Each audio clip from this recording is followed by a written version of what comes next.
what's up, and welcome back to Interpreting the Stars, where today I will be reviewing the popular 2012 film The Hunger Games, directed by Gary Ross, starring Jennifer Lawrence, Josh Hutcherson, Woody Harrelson, Elizabeth Banks, and just a whole list of other people. It was adapted from a novel by the same name by author Suzanne Collins. My original written review for the film can be seen on DaveExaminesMovies.com, and it was written 7 years ago. I can tell you that the original score that I gave The Hunger Games was a whopping 96%, and that when I rescored it, the score has actually gotten higher than that. I won't tell you what the new score is until the end of this review, so stick around for that. So let's talk about these people in desperate need of wheel. Let's get cracking. This review is brought to you by the word of the day, wheel, a sound, healthy, or prosperous state, aka well-being. The Hunger Games focuses on Katniss Everdeen in a dystopian civilization that holds an annual event called the Hunger Games, which pins teenagers against each other in a brutal fight to the death. The Hunger Games is the biggest televised event of the year, and Katniss is the next player when she volunteers as tribute in place of her younger sister, who was chosen first. The real question is, does she have what it takes to survive when every other player has been trained on one thing and one thing only: winning at all costs? So everyone knows about this movie, and most of you have already seen it, but I'm still going to refrain from spoiling you because, as I always say, people are born into this world every day that haven't seen it and aren't born with the knowledge of what happens. So don't worry about spoilers. Anyways, it's not really a secret that I'm a big fan of this film. I'm honestly surprised that my score got higher since it was already high to begin with, but I really do consider it to be a nearly perfect film, nearly being the key word. The first time that I saw the movie, I was a little bummed out to see that there wasn't much games to be seen. The whole concept was kids killing kids, and while that is happening, you don't really see it, so my original expectations weren't met the first time that I saw it.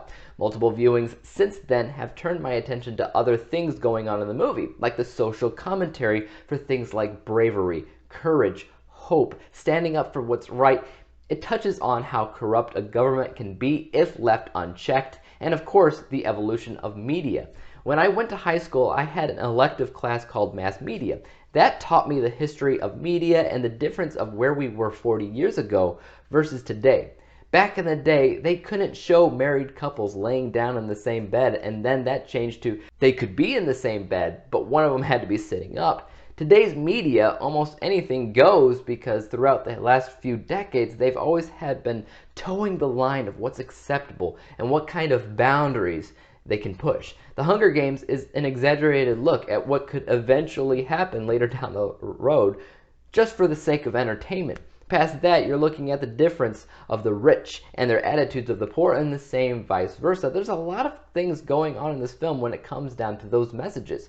In addition, you're talking about a movie that has a lot going for it as far as how well it's made. The production and the costume design really help the look of the film feel as dystopian as it claimed to be. I'm not very familiar with the cinematographer for this film, but he also worked on American Sniper, and both films have this atmosphere full of solitude and isolation, even with a war setting going on in the background. Honestly, The Hunger Games may be their best work, though, as far as cinematography goes, as it really captures a different feeling depending on the setting of each scene.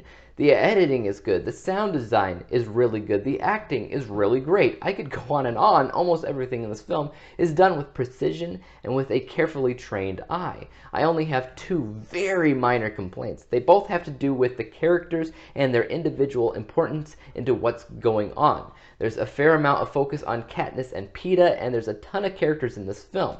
There's so much potential to introduce you to a variety of different people and how much significance they play to the different districts, but most of them are underplayed, overlooked, and are just taking up space, so they don't really take up much importance individually. That means when all these characters are dying left and right, you don't necessarily care that much about them. Also, you have two hosts played by Stanley Tucci and Wes Bentley. I couldn't help but call them the hosts of the exposition show because that was their entire purpose, to basically just explain something that's going on in the games, and whenever you have characters that only serve the purpose to relay exposition, that's not very strong. That being said, the characters that we do get that are fleshed out are incredibly good characters, and there is still a lot of great individual importance to go around. So at the end of the day, characters and importance both only got 1% marked down. That means at the end of the day, I scored The Hunger Games 98%, 98 out of 100 possible stars, granting it the letter grade of A+.